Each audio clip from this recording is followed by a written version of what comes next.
So what if I were to tell you that Vader actually has possibly one of the most powerful feats in the Force that I have ever seen? Or in this case, you're probably not honestly very surprised. As we all know, Vader is extremely powerful. Although he was only 80% of what he could potentially become, ever since he had lost to Obi-Wan on Mustafar, losing his limbs, he had lost a certain attachment to the Force. But even being encased in his suit and also losing all his limbs, it never stopped Vader from becoming as powerful as he potentially could become. And one of his most powerful feats to me, personally, comes out of the Star Wars Dark Droids comic, which in this case, an evil character named Scourge, an entity at this point, is able to possess droids. So what he did is he possessed an army of dark troopers and actually had them invade Vader's castle on Mustafar to go and kill Vader. These dark troopers easily bested Vader's royal guards and they attacked him while he was still floating in his Bacta tank. The droids then picked up Vader and drug him out of his Bacta tank, dragging him across the floor. Now remember, he's in his Bacta tank right now, so he's fully without his suit right now. Vader then summons his lightsaber using the Force, ignites it, and is trying to fight them off while using his saber. Now, this isn't the point that I'm talking about. I'm just trying to explain the story itself. This in itself is a pretty normal feat for Vader. This is his most powerful feat. But as the saber flies through the air and begins to swing at the Dark Troopers, one of the Dark Troopers actually catches the saber as it's flying in the air. And this is where it seems as though all else has failed for Vader. Now the Dark Troopers take Vader and throw him completely against the wall, injuring him even further. At this point, he had been completely out of his suit for a prolonged point of time. He couldn't take much more of being outside of his suit. He was eventually and slowly dying, but at this point, he was actually pushing deeper and deeper into the dark side of the Force because he was feeling so much pain.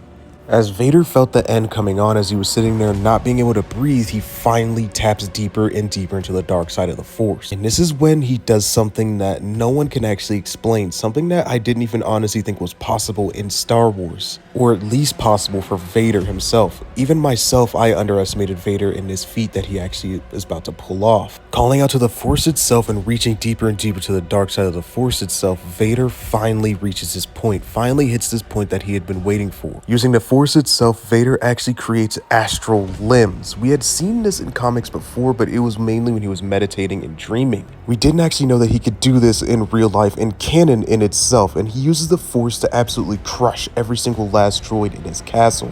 This to me is insane. He's actually using the Force itself to create his own astral projection limbs. This is a Force feat that nobody could actually truly do. Imagine if Vader actually was able to master this fully and not waste any energy while doing it. I truly believe that if Vader were able to master this and actually able to take this to the next step, he could have easily bested Palpatine at some point. I mean, maybe even something like that could have returned him to like 90% or maybe even 95% of what Anakin Skywalker could have become. I mean, that's all it would have took in order to beat Palpatine. Maybe this would have even given Vader the access to using Force lightning, something that he was not able to do because he was limited to his suit and had cybernetics for hands. But if he would have used just pure Force energy as hands, then he could have easily probably channeled the Force lightning through those hands, and it probably would have been even more powerful. These are the kind of things that I've been kind of asking myself since I've been reading through the Dark Droids comic. Now, I'm not fully done with it. I might actually do a full breakdown of this comic series so far because it's actually really good and really cool. There's also other few highlights that I actually want to talk about from this comic, so be tuned for those videos coming out soon. But one more thing that I would actually like to point out is actually something that's really cool that I think is awesome as well.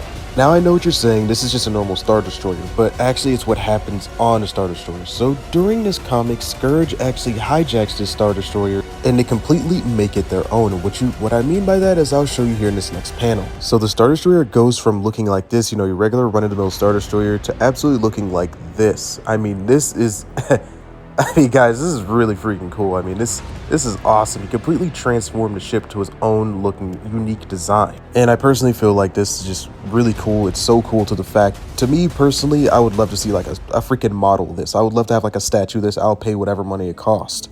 But what do you guys think about this? This is really cool to me. But anyway, that's all I got for this video. Let me know your guys' thoughts and opinions in the comment section down below.